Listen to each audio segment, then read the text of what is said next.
Good evening. This will be the regular governing board meeting for the Phoenix Union High School District for January 11th of 2024.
We good?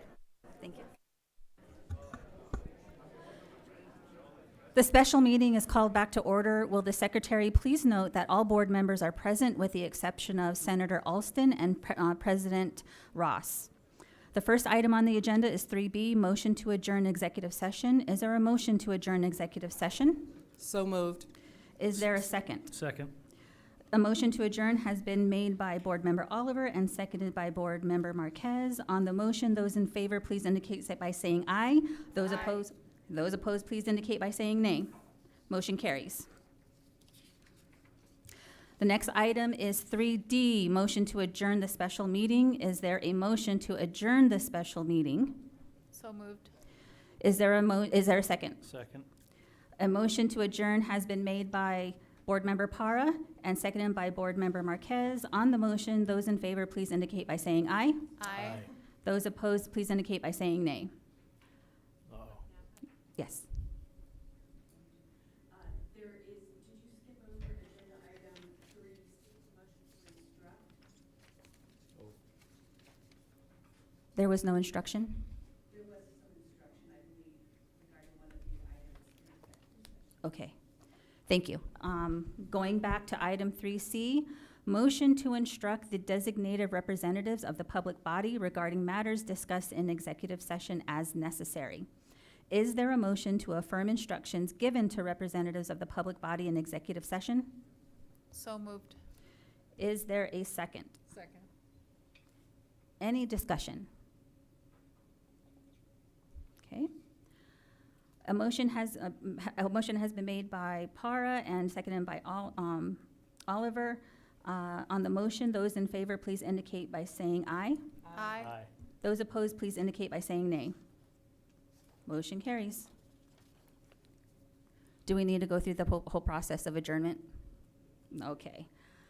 Next item is 3D, motion to adjourn the special meeting. Is there a motion to adjourn the special meeting?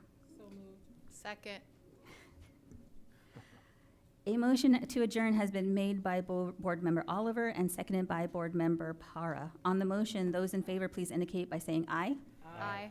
Those opposed, please indicate by saying nay. Motion carries. We are adjourned.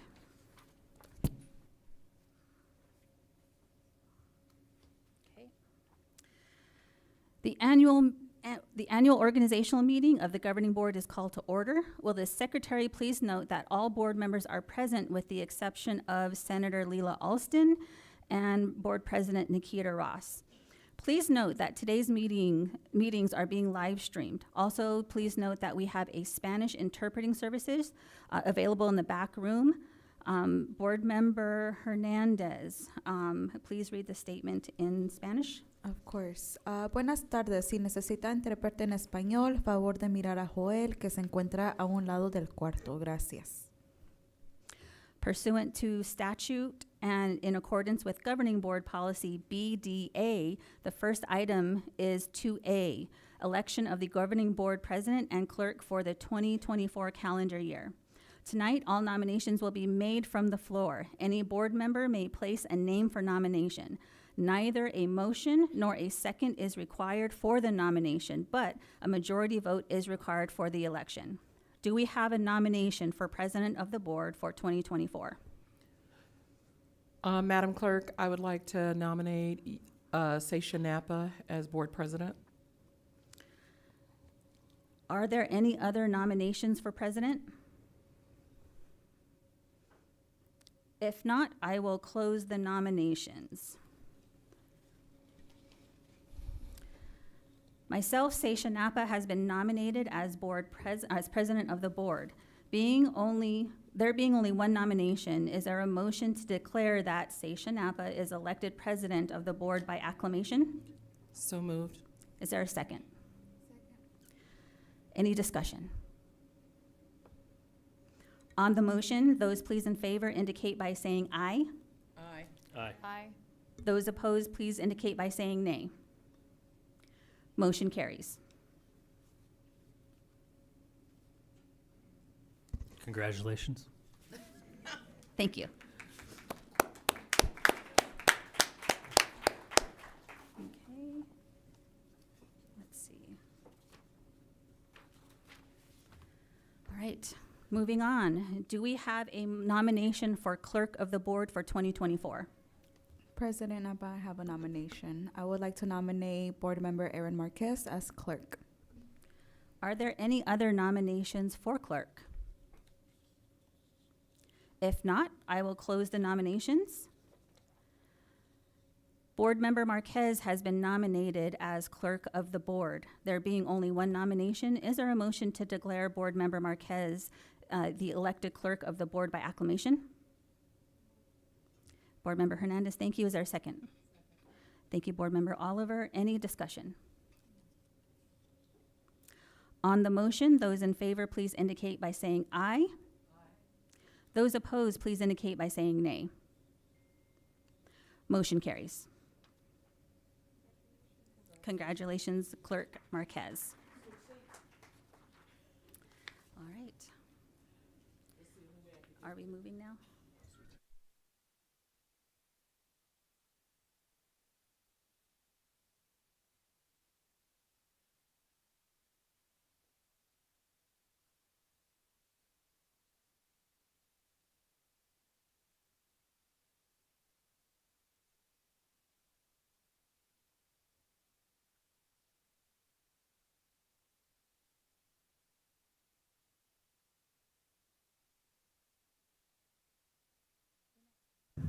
The next item is 2B, delegation of authority to and appoint of the superintendent or designee. Is there a motion to delegate authority to the superintendent and/or her designee to execute certain documents on behalf of the board? So moved. Thank you, Board Member Oliver. Is there a second? Second. Thank you, Board Member Para. A motion has been made by Board Member Oliver and seconded by Board Member Para. Is there any discussion? On the motion, those in favor, please indicate by saying aye. Aye. Those opposed, please indicate by saying nay. Motion carries. Next item is 2C, delegation of authority to board president and/or clerk and school district officials. Is there a motion to delegate authority to the president and/or clerk of the governing board to execute certain documents on behalf of the board and to delegate purchasing authority to the superintendent, the chief financial officer, and the director of purchasing? So moved. Thank you, Board Member Hernandez. Second? Second. Thank you, Board Member Oliver. Is there any discussion? On the motion, those in favor, please indicate by saying aye. Aye. Aye. Those opposed, please indicate by saying nay. Motion carries. Next item is 2D, appointments of hearing officers and district representative regarding purchasing protests. Is there a motion to appoint the following hearing officers for the 2024 calendar year for employee due process hearings and student due process hearings? Mr. C. Benson Hufford, Mr. Harold Murkow, Mrs. Prudence Lee, and all persons designated as hearing officers by the Arizona Department of Education or State Board of Education, and appoint the Director of Purchasing as district representative to issue decisions in response to protests filed. So moved. Thank you, Board Member Oliver. Is there a second? Second. Thank you, Board Member Para. Any discussion? Oh, Hernandez, thank you. Is there any discussion? On the motion, in favor, those in favor, please indicate by saying aye. Aye. Those opposed, please indicate by saying nay.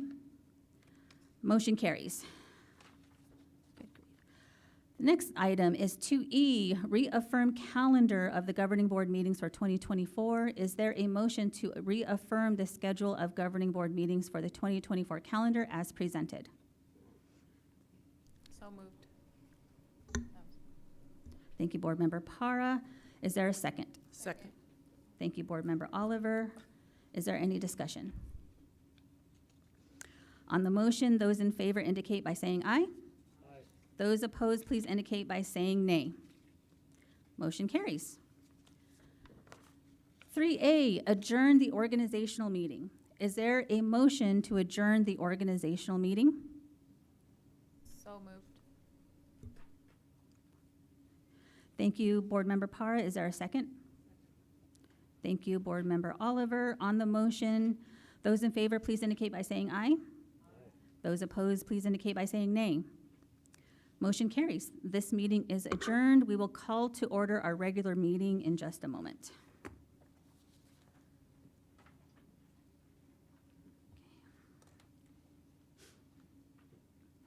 The regular board meeting is called to order. Will the secretary please note that all board members are present with the exception of Senator Leila Alston and board member Nikita Ross. The first item on the agenda is 1C, Pledge of Allegiance and Moment of Silence. We will stand as board member Marquez leads us in the Pledge of Allegiance and remain standing while a moment of silence is observed.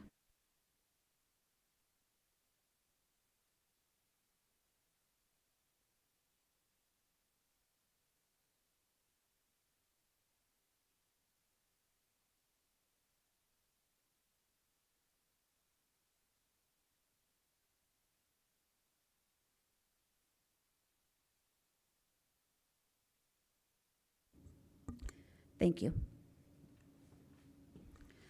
The next item on the agenda is 1D, Land Acknowledgement Statement. Please remain seated as Board Member Para reads the PXU Land Acknowledgement Statement.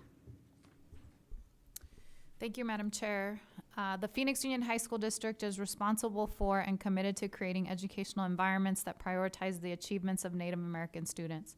We are committed to making their cultural identity visible by acknowledging that our school district resides upon the ancestral lands of the original caretakers, the Huhukam ancestors of the Aki Meraltam, the Ankh-Aki Meral Atham, the Ta'ana Atham, and the Akchin. These sovereign nations are presently known as the Gila River Indian Community, Salt River Pima Maricopa Indian Community, the Tohono O'odham Nation, and the Akchin Indian Community. This formal acknowledgement is dedicated to the 22 sovereign nations of Arizona. PXU understands the importance of providing reparations through truth-telling. We recognize the historical injustices not traditionally taught in the classroom and are committed to practices prioritizing Native American knowledge, history, representation, and healing. We commit with an open mind to always respect the land, its histories, and its ancestors.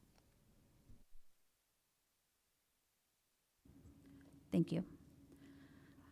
Camelback High School's Visual Arts Department prepares students for college, career, and life by deepening students' ability to communicate, problem solve, and persevere through artistic expression.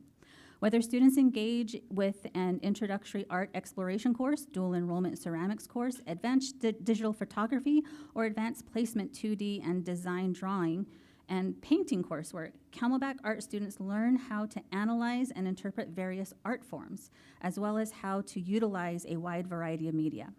The Camelback Visual Arts Department believes that engaging in artistic expression is essential to developing students' adaptability, integrity, and self-efficacy.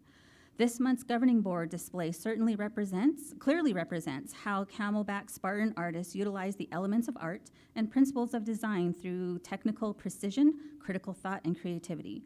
Many of the works displayed this month represent Camelback students' self-selected themes. The Camelback Visual Arts teachers are so proud of the students' artwork and achievements. Please enjoy the collection this evening. Next item on the agenda is 2A, recognitions and accomplishments. Tonight, we will celebrate the incredible accomplishments of our students, schools, and staff. Board Member Oliver. Thank you, Madam President. That sounds great. The Questbridge National College Match is a college admissions and scholarship process through which high-achieving students who meet specific criteria can be admitted early with full 4-year scholarships to some of the nation's top colleges and universities. Throughout the National College Match application, students who have excelled academically in the face of adversity can highlight their unique stories and stand out in the college admissions process. In the fall, Questbridge selects top applicants as finalists, and students can rank up to 15 colleges to be matched and admitted early with a match scholarship to the college that appears highest on their list and that also wants to match with them. Please join us as we congratulate the following incredible PXU scholars who matched this year. Dario Brambilla from Trevor Brown matched with Stanford. Unfortunately, Dario couldn't be with us this evening. Valeria Lopez Marquez from Maryville Gifted and Talented matched with Swarthmore. Unfortunately, Valeria could not be with us this evening. Ziona White from Betty Fairfax matched with Rice University. Unfortunately, oh, she's here? Oh.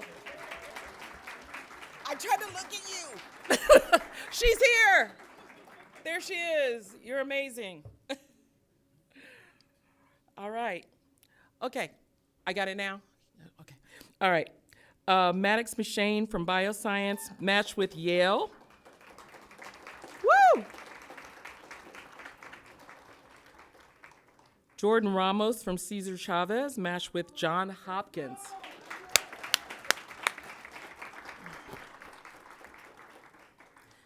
And Ashley Gutierrez Torres from Metro Tech matched with Duke.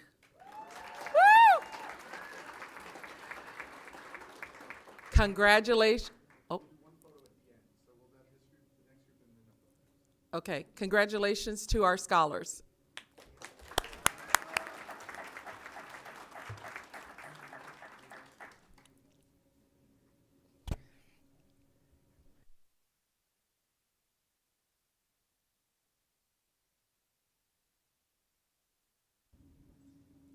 Board Member Oliver, are you complete? Okay. Board Member Marquez. Phoenix Union is excited to celebrate the graduates of the Metro Tech High School WeGrad program from 2023. The program, formerly known as the American Dream Academy, has partnered with Metro Tech since 2014. This year, 258 parents earned their diplomas from Metro Tech High School, with 195 having perfect attendance. As a result, Metro Tech was named the #1 WeGrad school in the state. WeGrad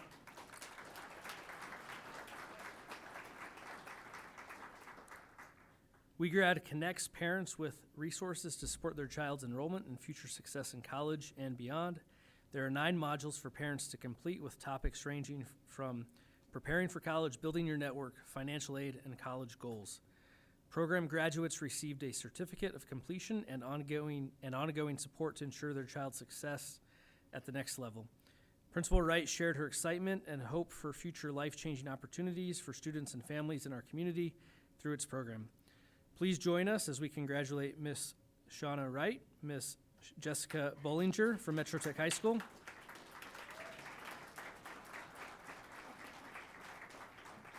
and also their parent guests, Miss Martha Barasa, Miss Annette Mervado, Mr. Jesus Barragan, and the entire WeGrad class of 2023 for their hard work and incredible accomplishment.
Congratulations, students and parents. We're super duper proud of you. The next item is 3A, reports from employee organizations. Mr. Esteban Fleming, CTA President, Ms. Anastasia Jimenez, CEA President, Mr. John Doherty, ADA President.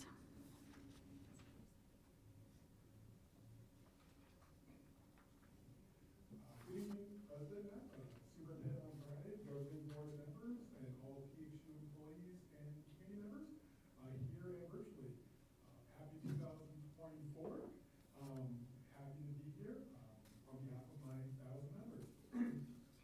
Tonight's report is going to be really short, like I hope our governing board meeting is going to be, so we can all get home and be ready to go for the weekend. So the first week back is always really tough. I think all my colleagues will admit that this first 3 days seems like about 7. But I just want to say CT is looking forward to 2024 being an exciting year of collaboration. We appreciate the adjustments made to the bell schedule starting this year. I've had nothing but great things. Our members are looking forward to our discussion on safety, and I hope that our campus at Lindo Brill can have some opportunities to hear and be part of that trial process. And besides that, the last little thing, that we've had a little bit of a hiccup at the end of last semester and the beginning of this semester has just been technology in regards to our district's ability to maintain bandwidth when we have all of our students and all of our for final exams in the beginning of the semester. I know that our tech partner has been great in communicating out and letting people know, but when we have multiple days and staff can't get on or students can't get on the test, it does yield frustration, and particularly for some of our students at the end of a semester, if they can't get a final exam done and they end up with either an incomplete or they have a delayed grade, it just causes a little bit of stress. So I hope that as we look at the bond that we just passed, that technology upgrades can be something that we looked at. But besides that, thank you all. We look forward to working with everyone and enjoy the day. Thank you.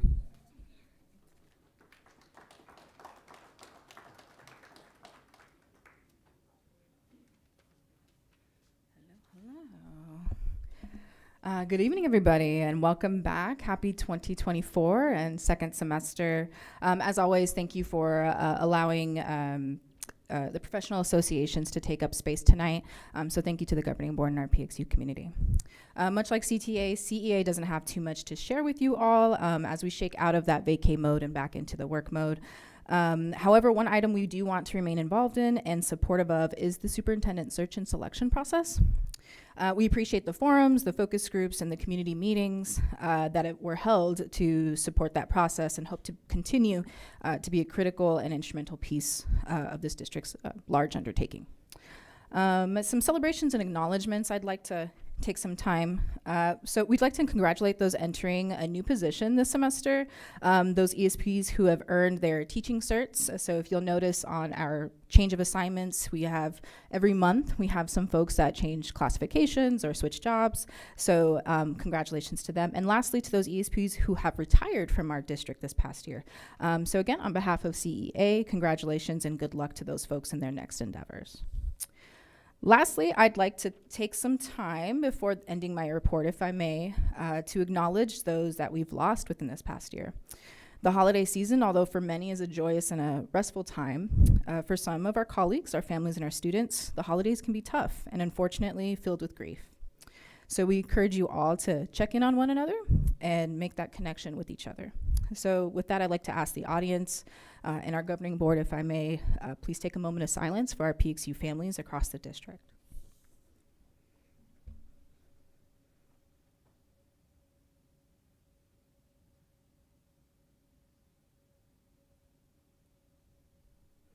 Thank you.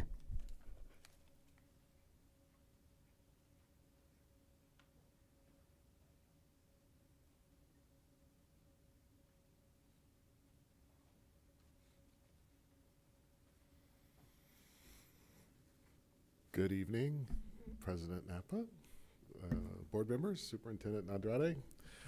Happy New Year, welcome back, and congratulations, President Napa and Clerk Marquez on your selection. Same, ditto, as the other two associations. Not much here.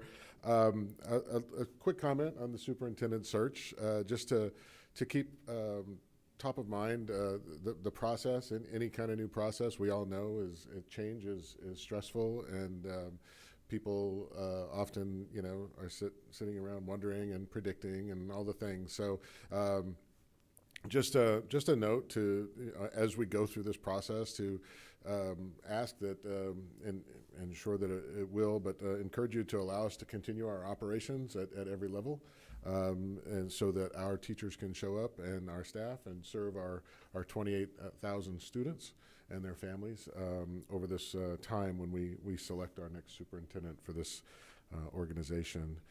Thank you once again, and I'd like to wish once again you all, as you continue your stewardship of our district, the very best as you take on this challenging and difficult work. Thank you.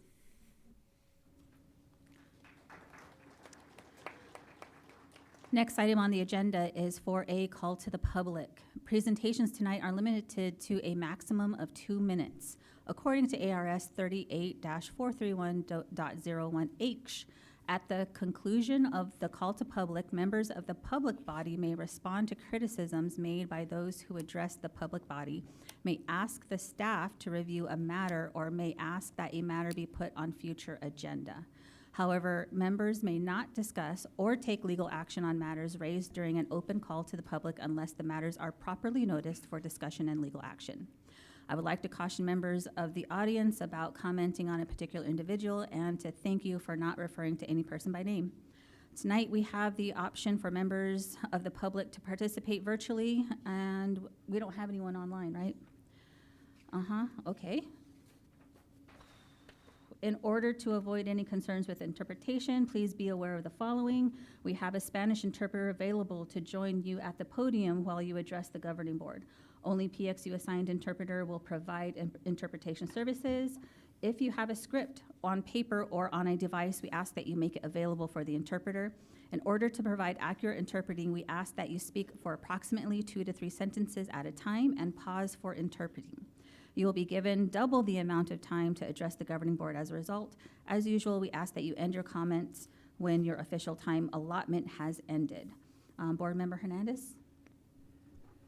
Thank you, President Napa. Para evitar dificultades en los servicios de intérprete, tenga en cuenta lo siguiente.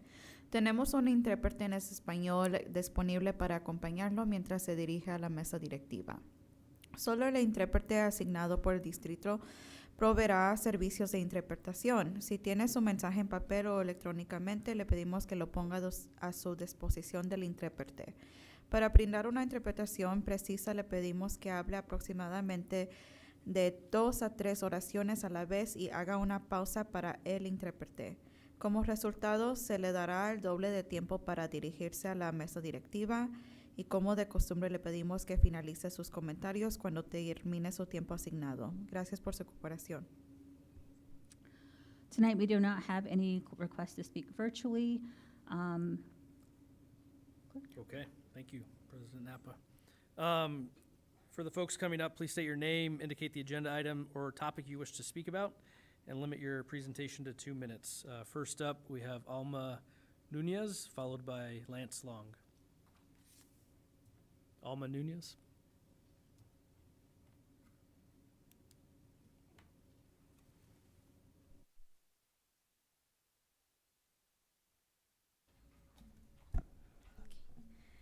Buenas tardes, presidente y miembros de la mesa directiva.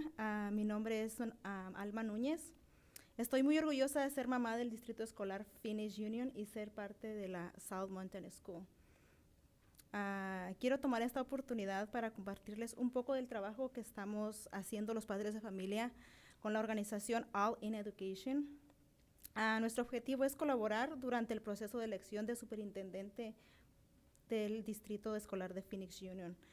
La semana pasada, All in Education organizó una reunión con más de 45 padres de familia, en donde concluimos que una de las características más importantes que debe de tener el próximo superintendente son alguien que dé prioridad y valore la auténtica participación familiar, alguien que le dé prioridad a la preparación de maestros, directores, personal administrativo y alinee el plan de estudios para poder preparar a los estudiantes para los trabajos de hoy y del futuro. Alguien que considere la seguridad de los estudiantes como una prioridad absoluta. Alguien que tome sus decisiones basadas en los datos para garantizar que el objetivo de nuestro distrito sea aumentar los resultados de los estudiantes. Estamos ansiosos por trabajar mano a mano en el proceso de selección de un superintendente permanente para asegurar que nuestros estudiantes obtengan la educación que les beneficie a ellos, a sus familias y a toda la comunidad. Muchas gracias. Thank you. Good afternoon, President and members of the board. My name is Alma Nunez, and I am very proud to be a Phoenix Union School District mom and be part of South Mountain School. I want to take this opportunity to share with you a little of the work that we as parents are doing with the All in Education organization. Our goal is to collaborate during the Phoenix Union School District Superintendent selection process. Last week, All in Education organized a meeting with more than 45 parents where we concluded that some of the most important characteristics that the next superintendent should have are someone who prioritizes and values authentic family involvement, someone who will prioritize the preparation of teachers, principals, administrative staff, and align the curriculum in order to prepare students for the jobs of today and the future, someone who considers student safety a top priority, someone who makes their decisions based on data to ensure that our district's goal is to increase student outcomes. We look forward to working hand in hand in the process of selecting a permanent superintendent to ensure that our students get the education that benefits them, their families, and our entire community. Thank you.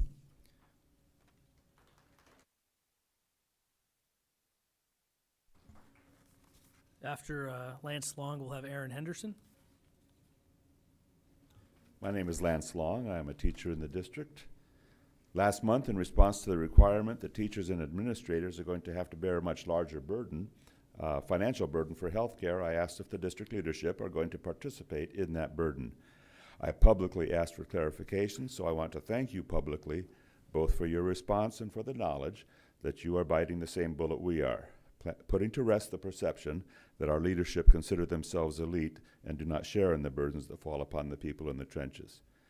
I was delighted enough with your response that I have decided not to bring to the board some negative perceptions that they are perhaps unwittingly putting forward to the public. I'll save those for next time. Thank you.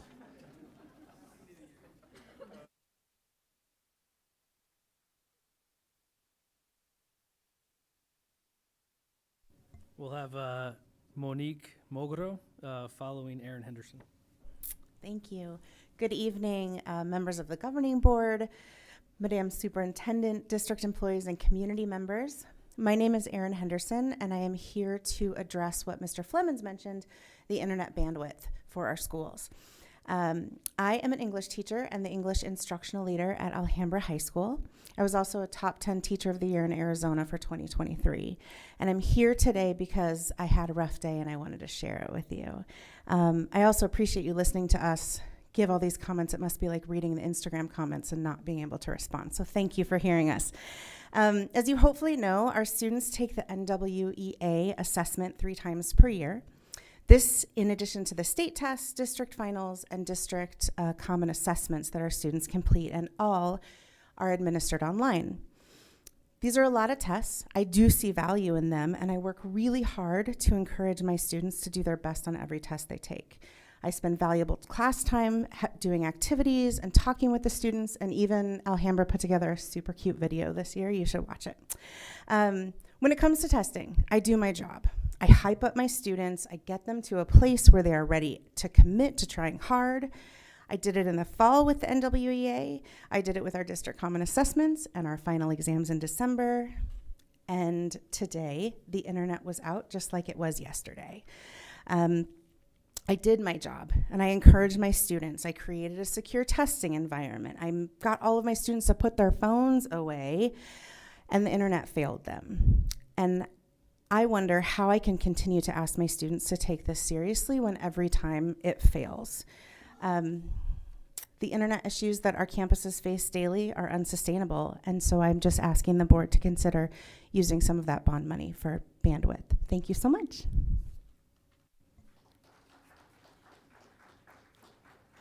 Next up, following Monique Mogro, we'll have Maisha Brown.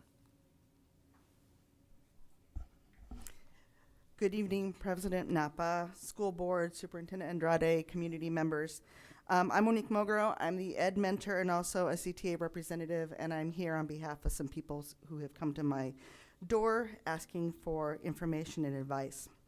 Today we're going to hear about the Student Bill of Rights, and although it's a result of a lot of positive work and it's very refreshing, there is some language that has become concerning to some of my colleagues. I'm here to discuss concerns about the language in the protection and privacy section of this proposed Student Bill of Rights. This language, which is intended to ensure the confidentiality of personal and sensitive information shared with staff, can have several concerning implications to both staff and parents. The language implies, through omission of any words that say parent or guardian, that there could be sensitive information that could potentially and deliberately be kept from parents. Some of my fellow educators have expressed fears over discipline and even legal responsibility, and we are regularly reminded of our FERPA and mandatory reporting requirements, but educators are now wondering if they can be disciplined or held liable for sharing or not sharing certain types of information when being solicited directly by the legal guardian. Are we not to address direct questions from parents if we feel it might fall into this area? I shudder at the idea that staff might receive emails with directives not to tell the parents any information that someone is considered to be sensitive. As a parent of teens, I never imagined that if I asked someone who supports my child at their school that I might not get a direct answer. If deliberately excluding guardians from this protection and privacy section was not intended, I recommend a small edit to include them specifically.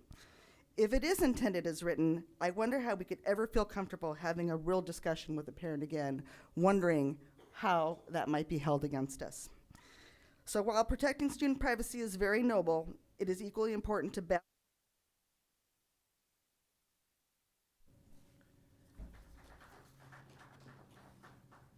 Maisha Brown.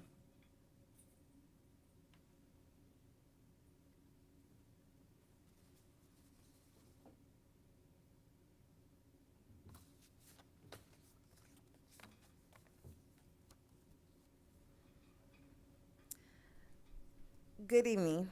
My name is Maisha Brown, and I'm the Black Alliance, the Phoenix Union High School District Black Alliance Treasurer, and I stand before you with Gwen Lee, the President of the Phoenix Union High School District Black Alliance. I wanted to take this opportunity to thank the governing board members, superintendent, our staff, and our families who have supported our scholarship fund this year. Whether you donated directly, purchased a raffle ticket or a theater ticket, attended a meeting, volunteered your time, or shared our events with others, your efforts are greatly appreciated. The scholarship window is now open and closes March 22nd. We hope that you will share the awardees at the April or May board meeting with the rest of the world. Again, we want to thank you for your support. Currently, we have $12,000 in our scholarship fund.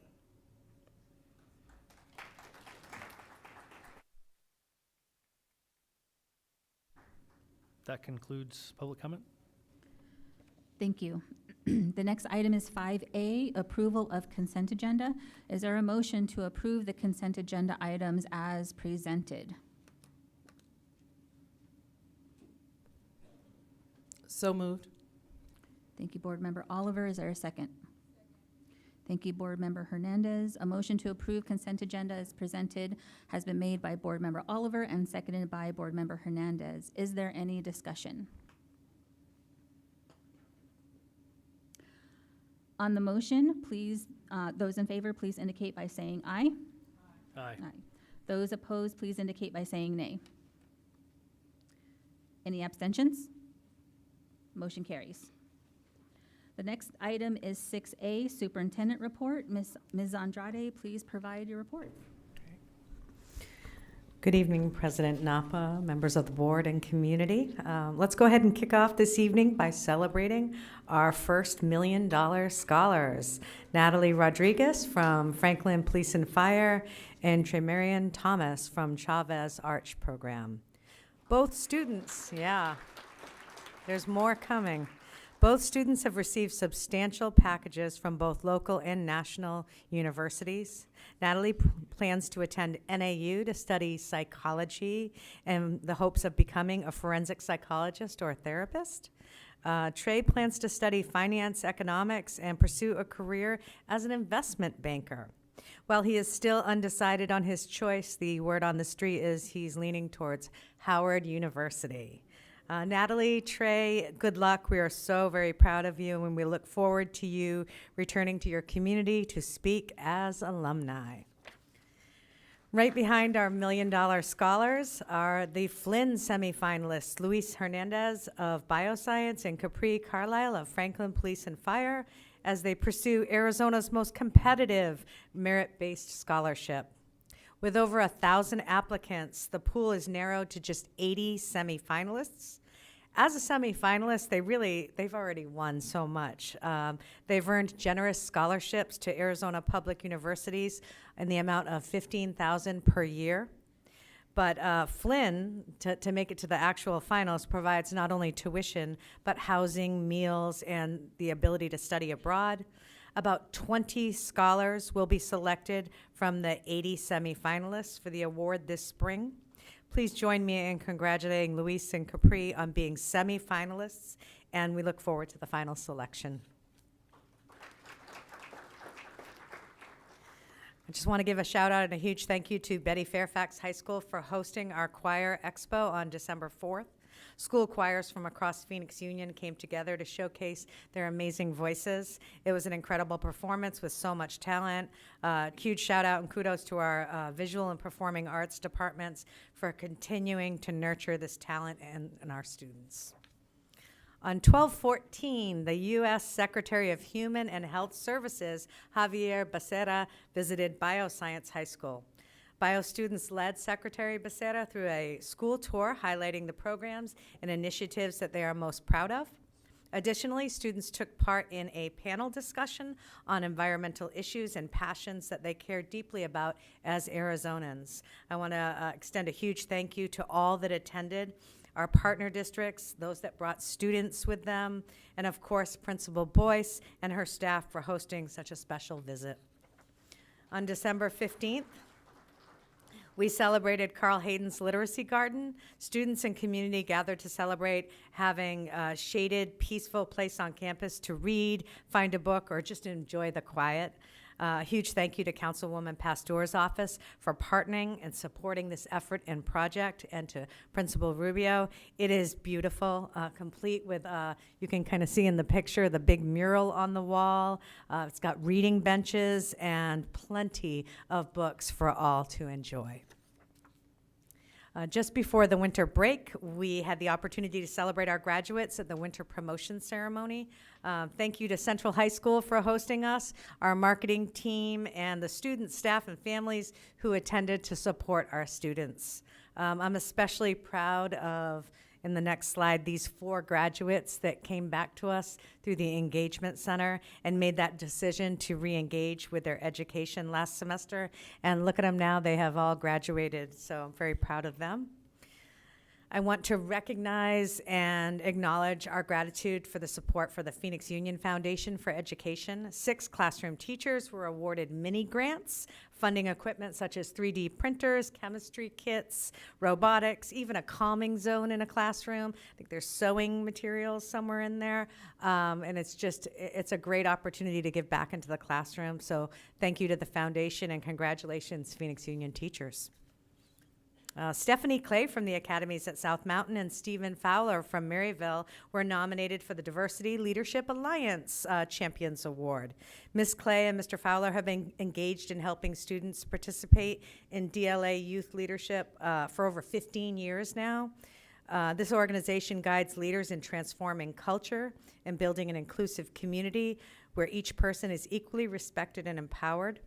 These youth meet monthly with their students and sponsors, and really they're taught how to present themselves in the world. Each month, students are taught structured curriculum, diversity awareness, emotional intelligence, how to create your brand, and the list goes on and on. The dedication of counselors to bring students these opportunities is so important to helping our students reach success in college, career, and life. So we are so grateful. Congratulations to Stephen and Stephanie. Phoenix Union has been hard at work since 2022, replacing an age intercom and bell system. The new system is now a web-based platform that works in conjunction with phones to provide paging, bells, and emergency notification. During the first quarter, we began assessing all audio speakers and overhead paging. Work began second quarter to repair all damaged or failed audio, to install new speakers in areas where they may not have been in previous, such as like offices or restrooms.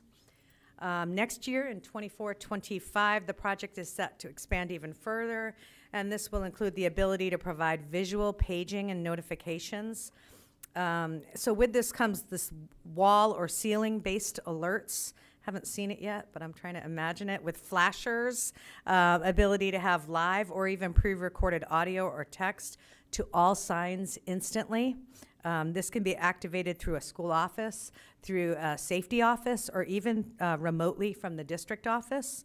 I want to recognize and thank the tech teams for adding and upgrading this additional layer of safety and communication, and I hope we never have to have a tornado take cover in Arizona. Okay, as we head into the weekend, Phoenix Union will close on Monday in honor of the life and legacy of Dr. Martin Luther King Jr.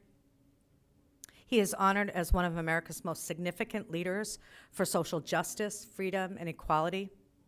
In Phoenix Union, he reminds us of and calls us to service, to social justice, and for community activism. I encourage our community to take part in celebrating and honoring this weekend and day and the transformative impact he has had on our country, our communities, and to continue to push us forward as an institution every single day in all that we do.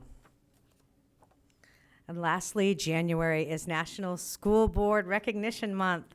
And serving on a school board is an elected volunteer service to your community. They do this for free. It is far from easy. It requires hours well beyond the time you see at board meetings. It requires listening to your constituents, staying knowledgeable in current issues, and being accessible to your community. It's also a commitment to your own learning, setting sound policies, and governing in ways that move the district forward and improve student outcomes. So I want to thank you all for your service and your commitment to the students, the families, and the staff of Phoenix Union. This concludes my superintendent report. President Napa. Thank you. The next item is 7A, review of PXU's Native American Education Program. Ms. Karen Cardenas, Director of Student Learning, and Mr. Tony Camp, Executive Director of Teaching and Learning, will give this presentation. Mrs. Cardenas.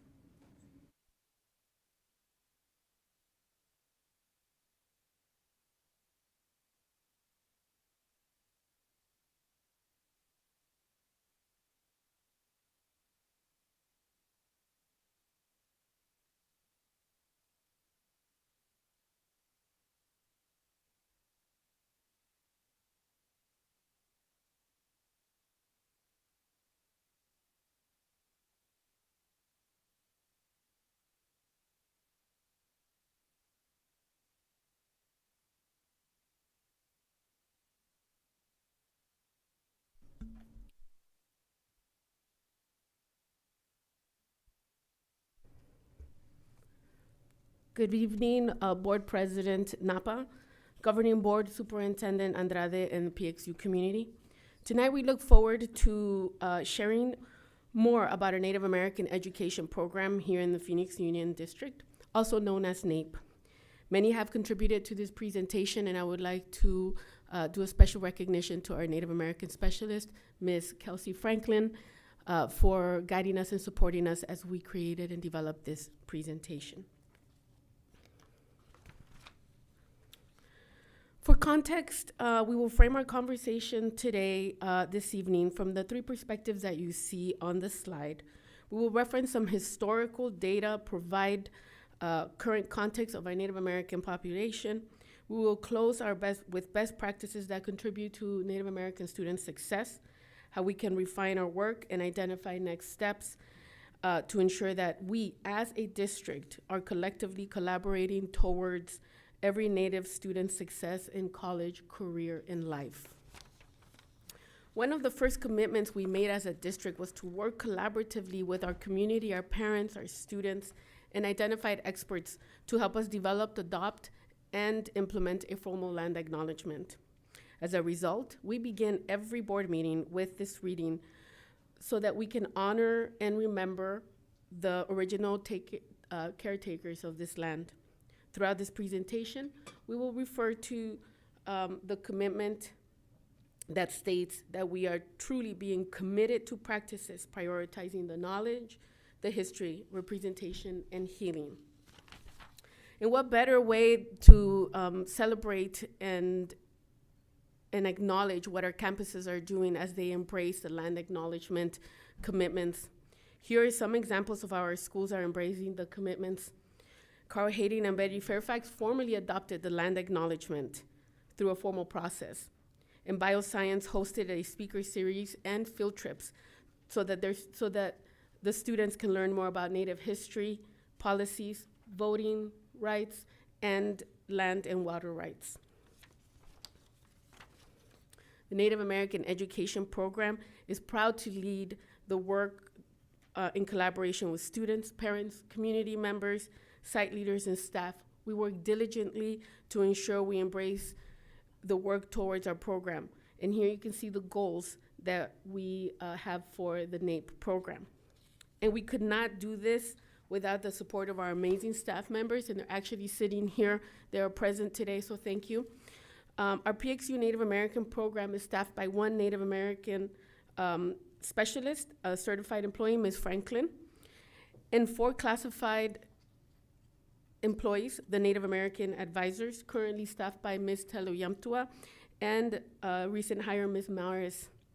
The average caseload for a PXU advisor is 290 students across multiple campuses. We currently have 2 openings in the process of interviewing, and as a result, our specialists and advisors have taken on additional responsibilities to support campuses. NAEP is also supported by 2 additional advisors in partnership and funded by the Gila River Indian community. Their caseload is approximately 75 grade students. The advisors are responsible for supporting our Native students by checking in on their academics, their attendance, connecting, advocating, and setting up cultural events. Some of their responsibilities include the collection of certified eligibility forms, home visits, co-sponsoring clubs, communication with counselors, and connecting our families to support services. The advisors are trusted by our families, and often they are the first ones that our students go to. They are the liaisons to our schools and the greater Native community. They are truly a valuable asset to our district. In addition to maintenance and operations funding, NAEP is supported by 2 supplemental federal programs, federal grants, Johnson O'Malley and Title VI. Funding is used to provide opportunities and services that support the unique needs of our Native American students in ways that promote academic success and cultural enrichment. In order to obtain these grants, certification eligibility documentation is required, such as proof of being a registered member of a federally recognized tribe. JOM funds students' trips such as Unity Conference, class fees, and caps and gowns for our graduating seniors. For Title VI, funds support part of the specialist salary, additional pay for our advisors, supplies, and cultural events such as career night.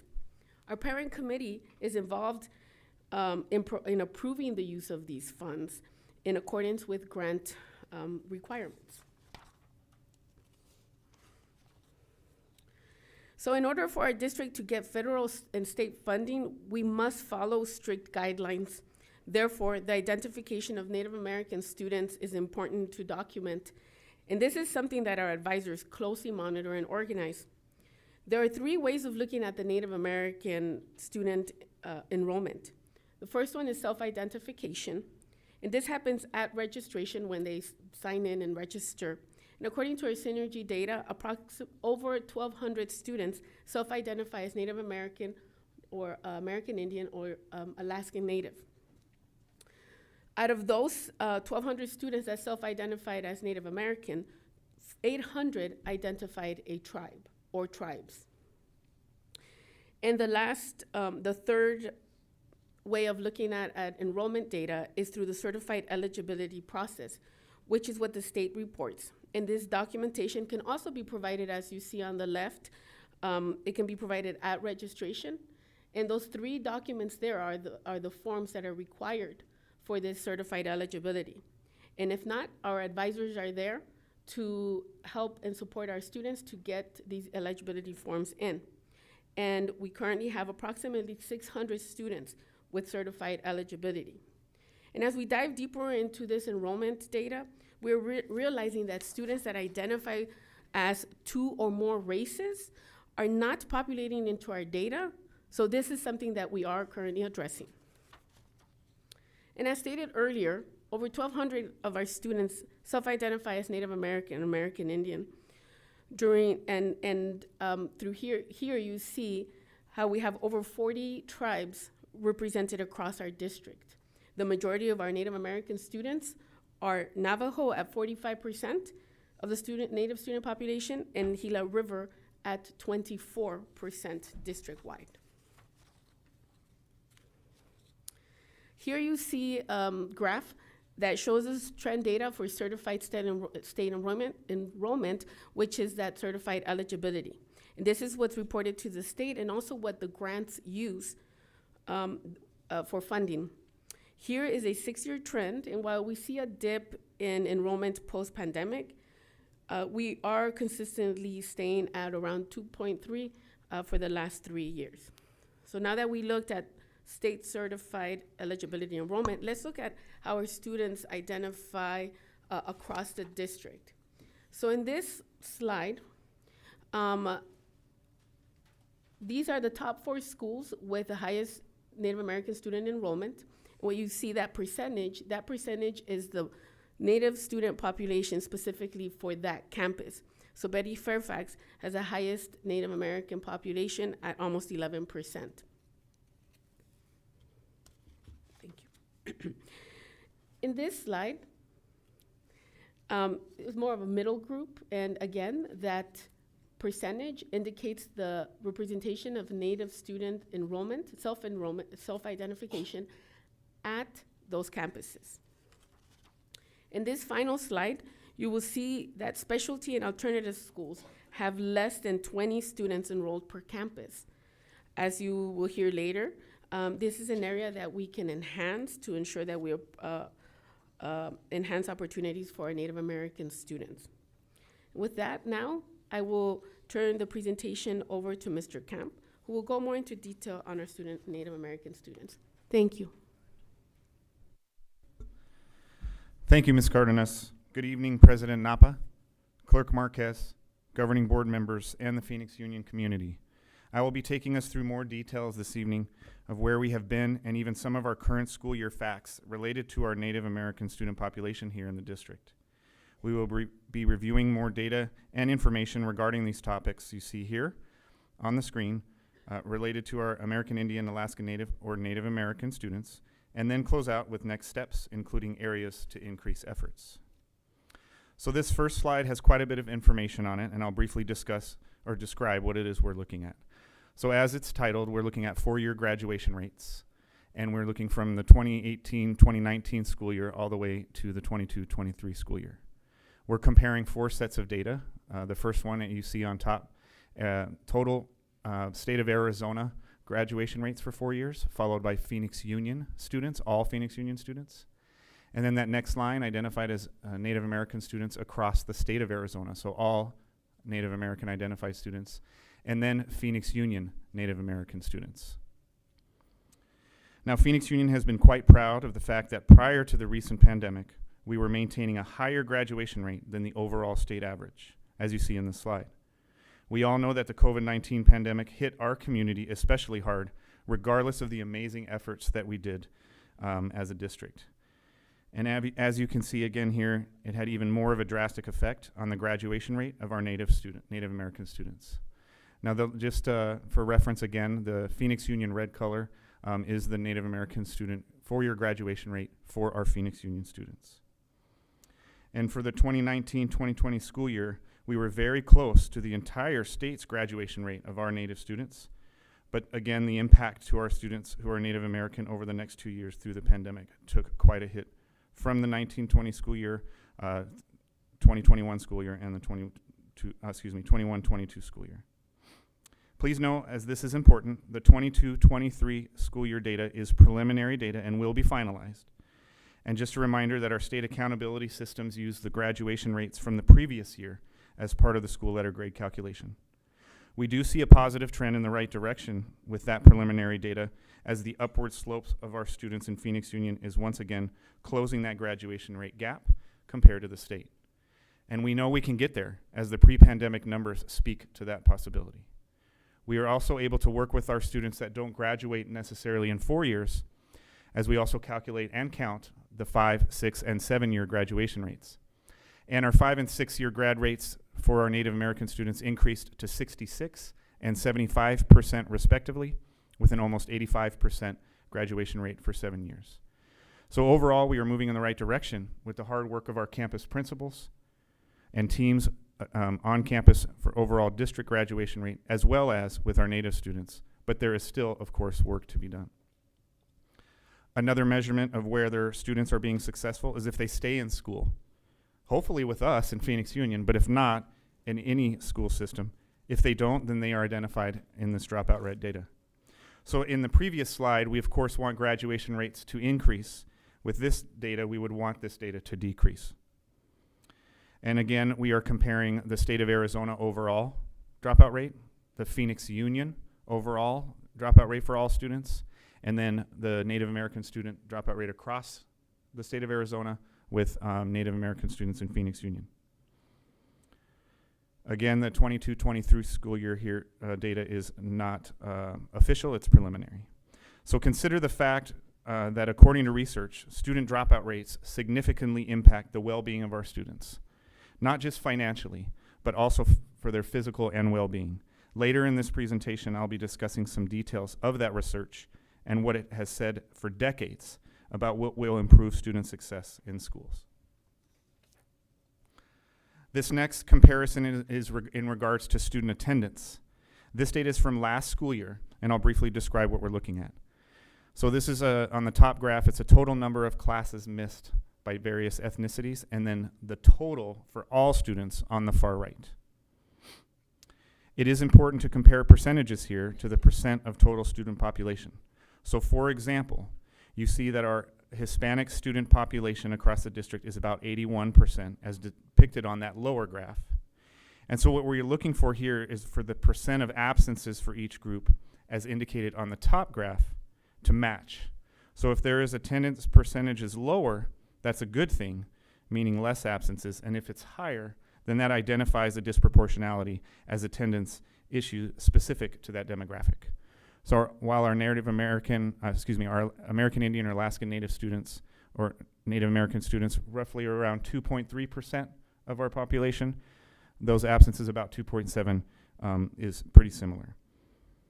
As we looked at this, there's no real disproportionality. Now, our students tell us that some, but not all, of their attendance issues occasionally relate to transportation. For our students that live on the reservation, transportation overall can be an issue. And while our transportation department does a good job and their very best to navigate routes, many additional factors can contribute to this. Some of these factors include pickup locations compared to their home residence. And some students that live on the reservation are very far distance from those pickup spots. Other factors include safety concerns, maybe they missed the bus or not and don't have another ride to school, or other personal or family related issues. Now, while Phoenix Union has made efforts to make transportation route adjustments. More work is needed here, perhaps to include coordination with tribes and our tribal organizations. Next, I will move to a discipline comparison. This information may look very familiar to you, as Ms. Tarkington and her team in Student Family Services presents this formally every year. So as we looked at discipline and disposition to see if there was any data points of concern, there wasn't a disproportionality with our Native American students with respect to discipline and disposition. And you can see in this data depicting the total percent of referrals last school year by race here on the right, and the percent of referrals received by Native American students is comparative to the overall enrollment population, around 2.3 to 2.5%. As we analyzed the overall discipline information, we also looked at those interventions that are related to the school code of conduct. These interventions are provided by specific staff on our campuses, trained staff for mandated groups, behavior intervention specialists, social workers, counselors, administrations, and other support services staff. Our Native American advisors don't have a role in this data specific to these types of interventions, and for good reason. As Ms. Cardenas mentioned earlier, the development of that trust and the relationships with students and families, as she had mentioned. I'd like to just briefly say kudos to the Student Family Services Division and other district and campus staff for the tremendous recording and providing of interventions that totaled over 23,000 last year. And about 2.6% of those interventions were given specifically to our Native American students. You know, as we dive into data, we notice interesting things, and we did notice in this data that the majority of the interventions needed for our Native American students were related more toward decision-making skills, whether they're minor or major, such as ditching or substance use or other related behaviors, and not as much related to de-escalation interventions as a result of aggressive or dangerous acts. And this is the type of data discovery that helps support services and all staff really zoom in on that student data and identify the root cause for behavior incidents. Tonight I'm only going to show just one of our state achievement measurement tools, the ACT. As you all may recall, board members, in our recent board retreat in October, we unpacked and went deeper on this and other achievement data overall, and with a focus on special education. However, tonight I want to bring your attention to that top highlighted box, identified as American Indian or Alaskan Native students. I'll briefly describe this as well. You see the various parts of the ACT test along the columns, and then the ethnic groups over along the left, as well as further down, male and female.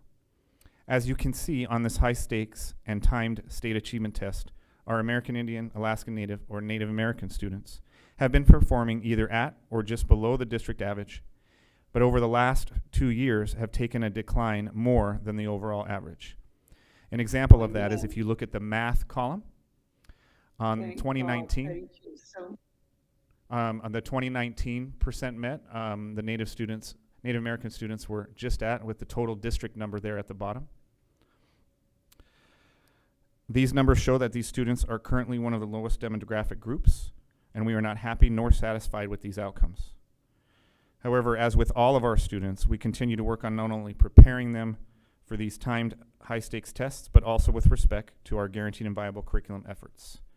We have also recently implemented the assessment monitoring of our students' academic growth, as you heard earlier tonight during public comment, with the NWEA MAP growth test that allows us and teachers to zoom in more on the individual student level. Now I'm going to transition us into student representation with some of our many programs within the district. Remember, to everyone at a recent board meeting, our Native American Education Program students who are active and play a leadership role within our Native youth councils joined us here and provided us details on their experiences. And what a celebration that was for not just me, but I'm sure everybody, to see the results of those opportunities and a reminder of how school connectedness provides students the opportunity to see their identity, to share lived experiences, and to develop peer relationships.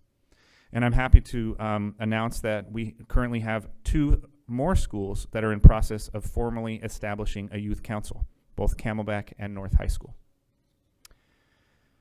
A very important initiative in our strategic plan is to provide more culturally responsive curriculum. And in those efforts, we are also providing culturally relevant coursework. As you know, we currently offer 2 Arizona Board of Regents approved courses for English and Social Studies credit, and those through 3 different perspectives. Tonight I'm showing you data just on our courses through the Native American perspective, and you see the enrollment as well as the first year offered for those courses. I'd like to briefly call attention to those enrollment numbers for this school year, the 23-24 school year. And unfortunately, our English numbers went down a little bit. Sometimes these issues that affect enrollment include staffing, the ability to keep courses on our master schedule due to class numbers. And I will discuss soon what additional efforts we can do to further embrace this commitment and offer more opportunities for all of our students. Another interesting discovery when we looked deeper into these enrolled students are, for the 123 students this school year that are in the English 7-8 Native American perspective, only about 20 of them identify as Native American. And of those 76 students in the history class, the same number, about 20 of our Native American students. So this shows to us that many of our students that do not identify as Native American are interested in learning other cultural perspectives. And this further solidifies our efforts for our commitment in knowledge and truth-telling.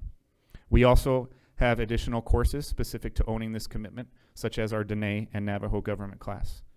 We do look forward to continuing these efforts on first strengthening and enhancing our culturally relevant courses, and in the coming year or years to even offer other relevant courses through different perspectives that our students have interest in. I wish Senator Alston was here tonight. She is a passionate person about CTE, but a quick comparison of our Native American student representation within our career and technical courses are here on the screen. As you see, we're pretty comparable with respect to our Native American students, not only being represented in, but experiencing these courses. In fact, it's even slightly higher than that of students from other ethnic groups. Here is where our advisors and other campus staff and administration can collaborate and lean in to help increase awareness and access of CTE opportunities, including our to include our Native youth. Prior research has also shown that our students who experience these hands-on workplace readiness courses experience more academic and post-secondary success. And there are additional benefits as well, such as attainment of industry certifications, internships, and early college pathways. Another program that our team analyzed was dual enrollment. As this board is well aware, we have made some impressive growth, as you see on this slide, with regards to early college credits. Early college credit offerings. And here you see the overall number of students that we have shared before. We reviewed this data as well to see, as we were interested in our Native American student representation within dual enrollment. You may recall from the last board retreat when we analyzed this data, there were some internal Phoenix Union data collection issues that needed to be addressed, and I'm very happy to say that that has been fixed, and we have updated this information in our internal system to better analyze the participation and representation. This graph depicts the percent of each demographic group of students that are experiencing at least one dual enrollment class. And so, for example, our Native American students identified there at the top. Of the total enrollment in the district that Ms. Cardenas mentioned earlier, 7% of our Native American students across the district are in at least one dual enrollment class. You can see proportionately that, again, they are participating in these courses. And we've also been more recently increasing our efforts in partnership with Maricopa Community College District to bring awareness to a very robust and family-inclusive concurrent early college program for our students called the Hoop of Learning Program for those students that qualify under the Native American identification from the state. This next slide shows the percent rate at which our students enroll with a post-secondary institution over previous years. Now, we received this data from the National Student Clearinghouse, but it is a year delayed, so the latest data we have is from the 21-22 school year. And the Phoenix Union red, the line represents our Native American students and post-secondary enrollment percentages. And as you can see, that is lower than the average and other ethnicities. And again, the pandemic took quite a hit on everyone. However, you do see the 2020-21 school year compared to 21-22, our Native American post-secondary enrollment did increase by 2%. However, when we further analyze that 21%, compared to the previous year, 10% more of our Native American students now enroll in a four-year university compared to the previous year when we compare four-year university and two-year colleges. And I promise everyone who maybe have heavy eyes here, this is the last data slide of the evening. We do end our data dive with staff representation comparison. Here you see a 3-year comparison which includes this school year of the number of our staff that identify as Native American. And over the last 3 years, we have brought on 10 additional Phoenix Union family members to join our work, 1 in the classified ranks and 9 in the certified job family. And that's with current vacancies, not only of our Native American advisors, but also within our certified job family overall across the district. As you see here, we do have an opportunity to look more at how we recruit, support, and attain representation within our administrative job family. And so as I transition from our data analysis to the next part of our presentation, I would like to briefly incorporate what many of us know research best practices has continuously said about student success. Some of these include factors and practices that are proven with any student, and some are even more pertinent and effective with our Native American youth. Since the 90s, many researchers have looked at why Native American students are not graduating from either high school or college, and 3 major factors have emerged. There's sociocultural, academic, and personal factors. And what does research say about the factors attributing to student success? We know strong peer relationships are important. We know that connectedness to school or clubs or sports is important. And we actually did dissect this data. And of the 5,000 athletes in Phoenix Union, again, about 2.3% comparatively are Native American students in sports. A trusting adult is always very successful in helping students succeed. Supports for those personal factors I mentioned earlier, such as motivation, safety, and trust. Parent involvement is effective for all students, and it is a contributing factor, and very important that our students are able to connect to their identity and culture. And so in line with that research, we can celebrate those areas where we are successful, and we can see the need to build on current opportunities that exist. We need to expand the net of access to those culturally relevant and responsive coursework. We continue to add to our adult professional development around responsiveness and continue to work on those various programs that you heard about tonight. We also need to bring to light and action those needs that will improve student outcomes. And, as you see on the bottom here, increase the authentic engagement of our leaders. Now, this is not just from attendance and support at our events, but also awareness and action goal setting for these and all of our different demographic groups.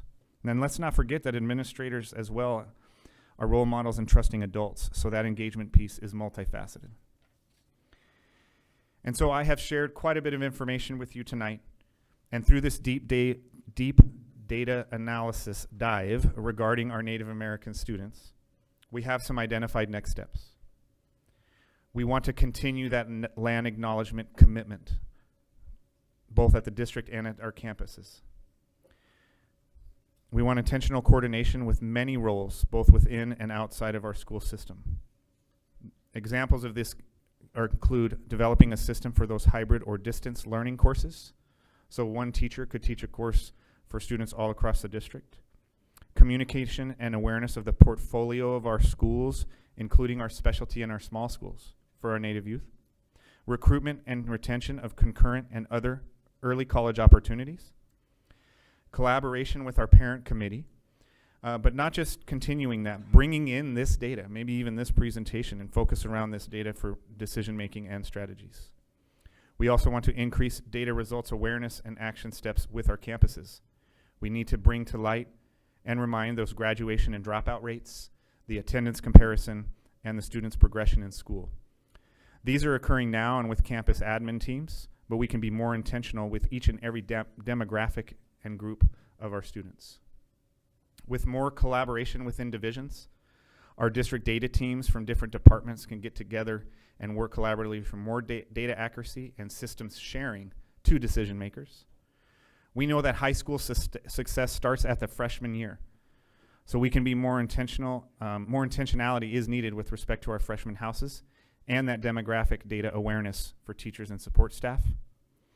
Knowing some of the key findings from the research I mentioned, develop a more direct connection to our initiative around our Phoenix Union's Engagement Center and collaboration with our Native American advisors, counselors, and Engagement Center staff.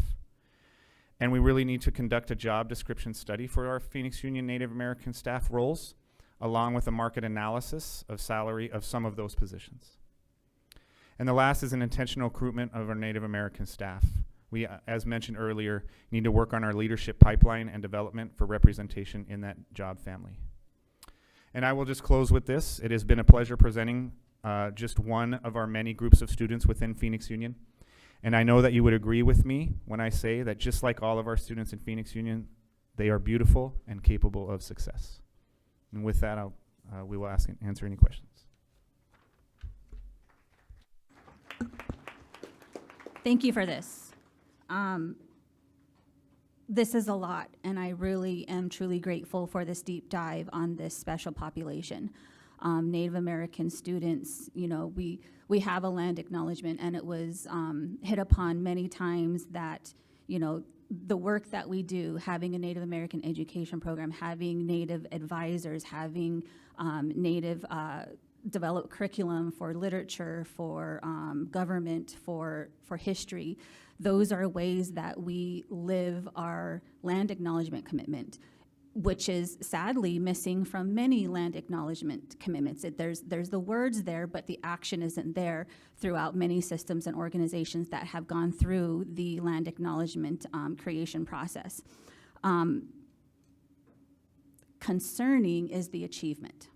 And we all know that the pandemic has hit not only all of our population, but specifically Native American students. The socioeconomic, the cultural, the academic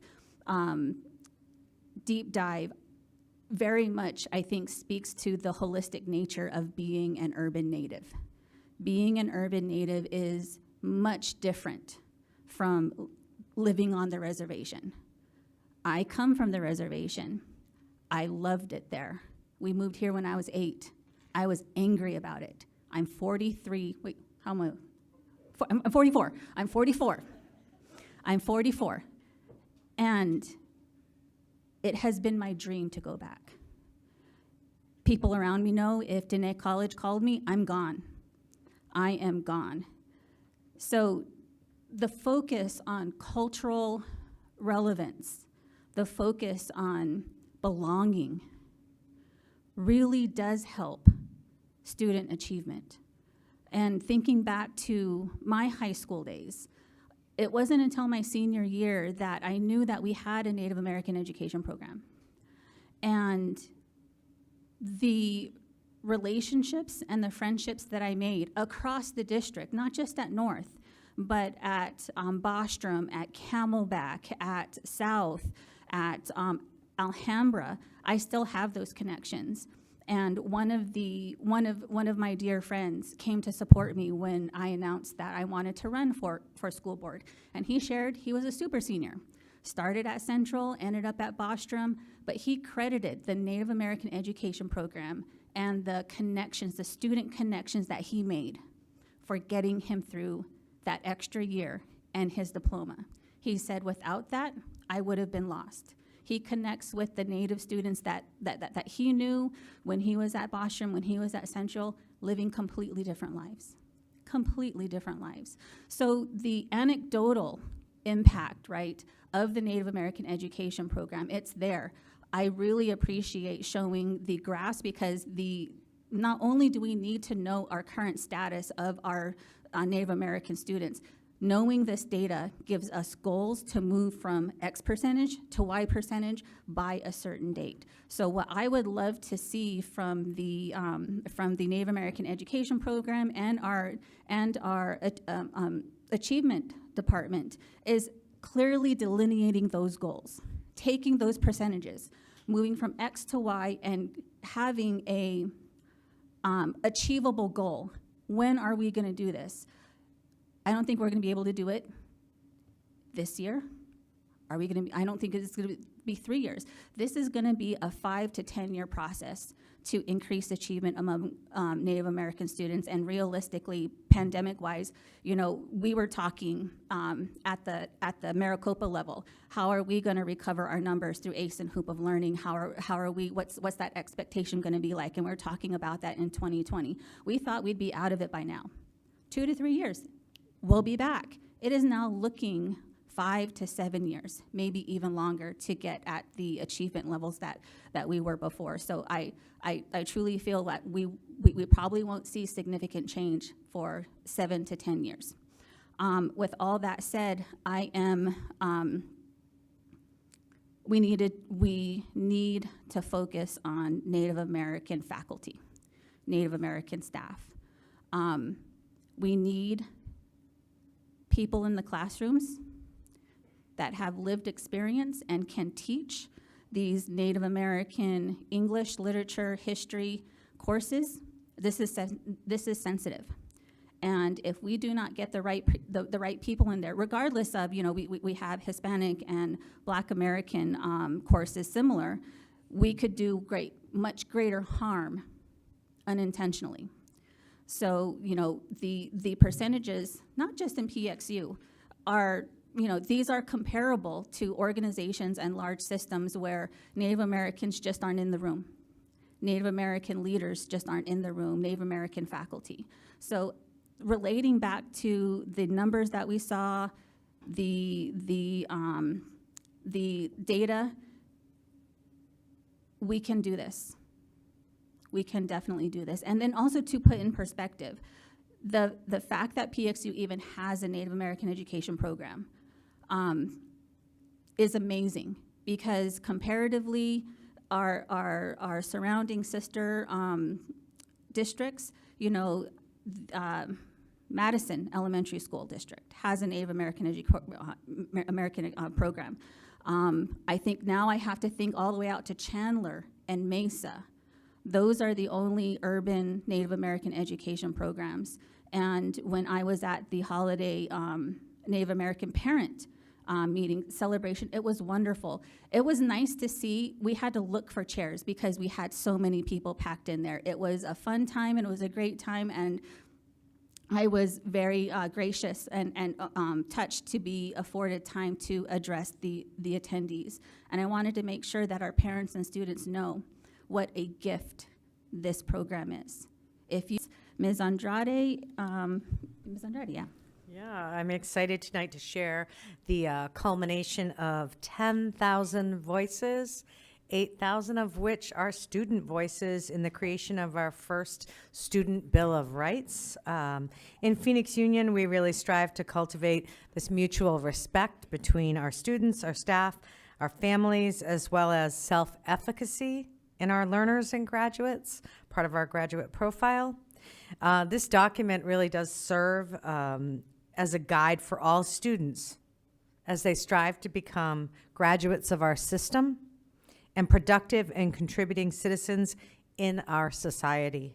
I want to acknowledge and thank all the staff that participated, led these focus groups, helped get us here tonight, really. And with that, I can't think of a better time to introduce this than on the eve of Martin Luther King weekend.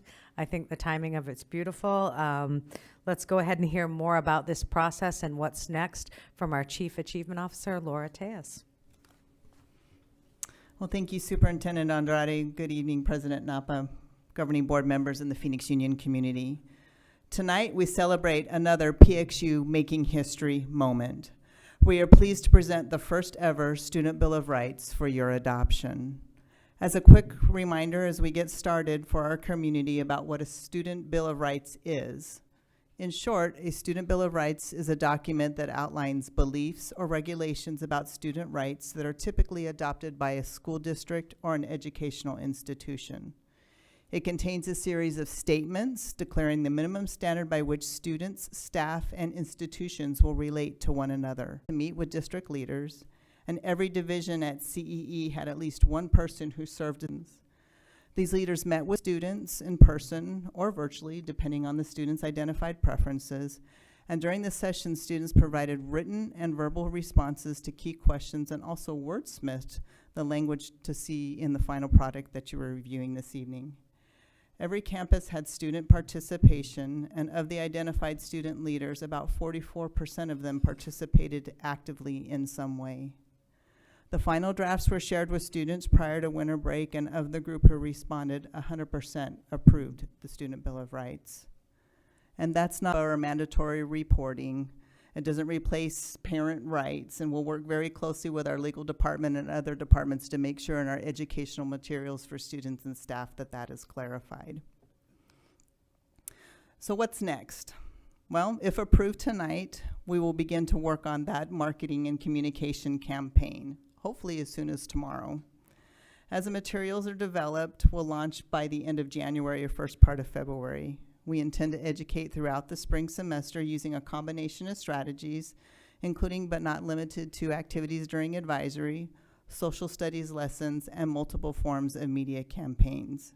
This is in compliance with all federal, state, and local, but is there going to be some training for our staff to make sure that they know where the lines are that they can cross or not? We really need to make sure that they have all clarity in what they can and cannot do and have that reiterated to them. Is that part of the plan?